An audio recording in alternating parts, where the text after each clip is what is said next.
Hey, welcome to the Eddie Hyatt Podcast. I am Eddie Hyatt, and I want to show you today from the writings of the founders themselves that Jimmy Kimmel's recent inflammatory remarks about the assassination of Charlie Kirk are not protected by the First Amendment of the Constitution. Now, I know some of you are probably, most of you are familiar, if not all of you, with this controversy that arose around this. He was suspended, has since been reinstated. But here is what he said right after the assassination of Charlie Kirk. He made this statement. He said, the mega gang, in other words, the supporters of Donald Trump, the mega gang was desperately trying to characterize this kid, the one who murdered Charlie Kirk, was trying to characterize this kid who murdered Charlie Kirk as anything other than one of them and trying to score political points from it. You hear what he's saying? Totally false. He's trying to say that this kid who murdered Charlie Kirk was one of their own. It was a Trump supporter, and that they were trying to characterize him as something else and score political points off of it. Totally false. Totally false and malicious. He also went on to describe Donald Trump's expressed grief at the murder of Charlie Kirk as how a 4-year-old mourns a goldfish. What egregious, what inflammatory, malicious speech. And such speech is not covered by the First Amendment, which guarantees freedom of speech, freedom of religion, freedom of the press, and the freedom to peacefully assemble. Now, what I want to show you today from the writings of the founders is that when they implemented these guarantees of freedom, including freedom of speech, they assumed a moral framework. They assumed moral parameters around these guarantees of freedom of speech. But what has happened in the modern world is that uh, these guarantees of the freedom of speech, the Constitution has been morally dumbed down in the same way that American education has been dumbed down, and this has been documented. In other words, tests have been made easier. Uh, Academic requirements have been reduced and made much easier to perform. In other words, the whole education system has been dumbed down. And in a similar way, the Constitution has been morally dumbed down in order to accommodate a morally degenerate generation. So I want to show you what the founders had in mind when they implemented this First Amendment right to freedom of speech.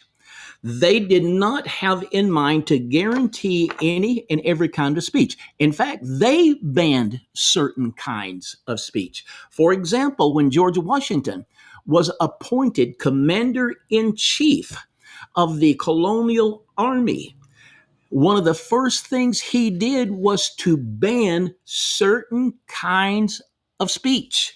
Yes, he did. He banned certain kinds of speech. He issued an order. One of the first things he did, he issued an order. And let me just read it here from this paper. And this is I'm reading from an article I wrote that's available on my blog. Um, so shortly after he was appointed by the Continental Congress to be the commander in chief, he issued an order forbidding profanity and swearing. Prohibited, banned profanity and swearing in the American army. And he ordered each day to begin with prayer. So there was a certain kind of speech that he ordered, and there was a certain kind of speech that he banned. And he explained, he gave a reason for this. He said, we cannot expect the blessing of heaven on our fight for liberty if we are insulting heaven with our speech. Wow. And so George Washington, he implemented a ban on certain kinds of speech, but he ordered another kind of speech, prayer, that was to be made. He also forbade gambling and drunkenness and expressed his desire that every officer and man will endeavor to as live and act as becomes a Christian soldier.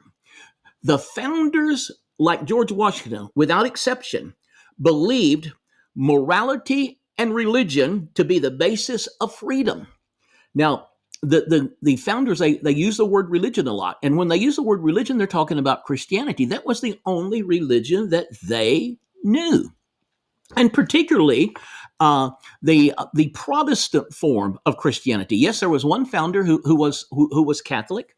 Um, his name was Carroll, and but the most of the founders and most of America, they were Protestants, particularly Protestants out of what's been called the Radical Reformation, the Separatist Puritans, the Baptists, the Quakers, the Presbyterians. These were the people, and their emphasis was on freedom. And what you have to realize is, in the 18th century, neither Catholicism, Anglicanism, or Lutheranism had the principles, the spiritual principles and philosophy that could bring forth an American based on faith and freedom. Why? Because they were all functioning on a church model begun by Constantine that was predicated on power rather than freedom. In other words, they all had state run, state supported churches that used the power of the state to enforce their practices and their doctrines. And many of the founders' parents and grandparents had fled such religious tyranny and had come to America to be free to practice their faith and to speak their faith. In the old world, they had been imprisoned for criticizing the monarch, the king, the pope, or a bishop. Some even put to death, many put to death, not by pagans, but by uh, the the people, the supporters, the sustainers of these state-run churches that had begun with Constantine.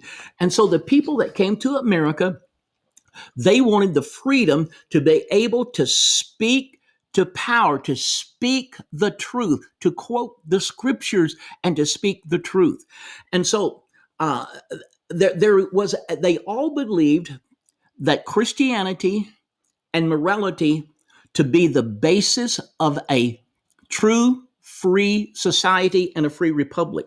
This is why John Dickerson, founding father and chairman of the committee that produced the Articles of Confederation, the nation after the Declaration of Independence, they functioned by what was called the Articles of Confederation. Then out of that, they formulated the U.S. Constitution. Anyway, John Dickinson said, when states lose their liberty, this calamity is generally owing to a decay of virtue. Do you hear that? When states lose their liberty, it's generally owing to a loss of virtue. What is virtue? Virtue is moral excellence. Moral excellence. And the founders all agreed that only a virtuous people could enjoy the liberties that they were enshrining in the founding documents. For example, 2 weeks before he signed the Declaration of Independence, John Adams wrote a letter to his cousin Zebediah Adams, who was a minister of the gospel. And in the letter, he said to this, listen to this, this is powerful. He said, statesmen, my dear sir, may plan and speculate for liberty, but it is religion. What does he mean by religion? He's talking about Christianity. But it is religion and morality alone which can establish the principles upon which freedom can securely stand. The only foundation of a free constitution is pure virtue. The only foundation of a constitution that guarantees freedom is moral excellence, is what John Adams was saying. Did you hear that? I want to say that again. He said that the only foundation of a constitution that guarantees things like freedom of religion and freedom of speech and freedom of assembly, the only foundation for that is virtue or moral excellence. So John Adams also clearly spelled this out in a 1798 presidential speech. He was now president of the United States, the second president, to the officers of the Massachusetts militia. Adams made clear his belief in a national Christian morality as the only hope for the survival of the American Republic and the freedoms which it had implemented. He declared, listen to this, he said, our Constitution was made only for a moral and religious or Christian people. It is wholly inadequate for the government of any other. You know what has happened? There are lots of good, decent people across America, but there's also has come a corruption of our culture, a degeneration of our culture, a moral dumbing down of our culture. And so much of our culture and society today is incompatible with the Constitution that was formulated based on Christian moral values. Wow, incredible. Now, in his farewell address, I believe it was in 1798, George Washington, after serving 2 terms as the nation's first president, excuse me, he made the very same points as Adam, and he exhorted the new nation to cling to morality and religion. Did you hear that? He exhorted the nation to cling, to hold on to morality and Christianity. And he called these pillars of society and said that they were indispensable supports for human happiness and national prosperity. Did you hear that? Washington didn't say these things should be tolerated. He didn't say morality and Christianity should be tolerated like the Democrat Party does today. That's their approach. No, he said they are indispensable for our republic and its guarantees of human freedom. Thomas Jefferson was so impressed with Washington's speech that he made it required reading at the University of Virginia, which he had founded. So he was in agreement with all of this. And what is the source of this morality? Well, they all believed it was Christianity, that it was the Bible. Thomas Jefferson made this clear when he said, of all the systems of morality that have come under my observations, none appear to me so pure as that of Jesus. Benjamin Rush, a Philadelphia physician and signer of the Declaration of Independence, one of the founding fathers, he made the same point as Washington, Adams, and Jefferson. Direct quote from another founding father. The only foundation for a republic is not a pure democracy. It functions on a constitution. It functions with elected representatives.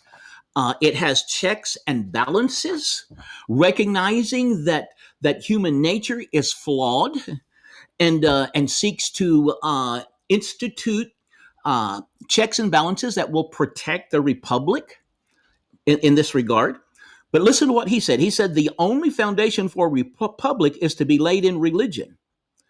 Without this, there can be no liberty. Without Christianity, he said, there can be no liberty. Why? Because an immoral and non-religious people will turn freedom into anarchy, leading to societal chaos. And we're seeing this happen in many respects in America today, where people are trying to defend the guarantees of freedom in our Constitution. They're trying to use it to defend societal chaos and anarchy and anarchical speech. Oh, my friends, this is why we need another great awakening in America. And I believe we're seeing signs of it breaking forth, very encouraging signs. So this is the truth. The founders believed that a vibrant Christianity was necessary for the ongoing success of the republic they had formed and for the maintenance of the freedoms that they had implemented. And this is why the late Catholic scholar, Dr. Michael Novak, said, far from having a hostility toward religion, the founders counted on religion, that is Christianity. They counted on Christianity for the underlying philosophy of the republic, its supporting ethic, and its reliable and a reliable source of rejuvenation. So the founders implemented the first guarantee of free speech for a virtuous society that was seeking after truth. They implemented that Second Amendment freedom of speech for a people of moral excellence. They did not formulate it for people like Jimmy Kimmel. And I'll read to you what he said, the malicious things he said. This is why he got suspended. Yeah, he got reinstated, but there is a large portion of stations that did not reinstate his program. And I commend them for that. Trying to be funny. He's supposed to be a comedian. I have actually never watched his show. He said that the MAGA gang, in other words, a supporter of Trump, he was commenting on the assassination of Charlie Kirk that had just happened. Listen how malicious this is. He said that it was the MAGA gang that was desperately trying to characterize this kid who murdered Charlie Kirk as anything other than one of them and trying to score political points from it. Can you imagine? Claiming that it was actually a Trump supporter, part of the MAGA gang, as he called it, who had murdered Charlie Kirk, and now trying to score political points out of it. And then he referred to Trump's expression of grief over the murder of Charlie Kirk as how a 4-year-old mourns a goldfish. What? And see, what he said was absolutely false. It was a lie. It wasn't true. It was malicious. No, the founders, they would roll over in the grave at people trying to use the Second Amendment to say that such speech is supported by the Constitution. No, it is not. America's founding fathers made it clear that the republic that they had founded and the freedoms that they had implemented were for a Christian and a people of moral excellence who would use their freedoms for doing good. Hallelujah. So, my friends, this is why we must have another great awakening across America. Otherwise, as the founders all believed, a people who lose their morality, who lose their faith, those kind of people will wind up losing their freedoms. And so if we're going to have freedoms, if the next generation is going to enjoy the freedoms that my parents and grandparents and that I enjoyed growing up, we've got to have another great awakening across the land. And thank God we see it happening. Charlie Kirk's memorial service was incredible. And I think that something is shifting. I believe that God is moving in a special way. And hey, I've written all kinds of books. I don't have the ones that I wanted to show you, but I have my latest book right here called The Book That Made America Great. But I encourage you to read my book, 1726, The Year That Defined America. 1726, The Year That Defined America. It's on Amazon, and it will document everything I'm telling you and so much more. I'm Eddie Hyatt, and I'll look forward to seeing you next time. God bless you.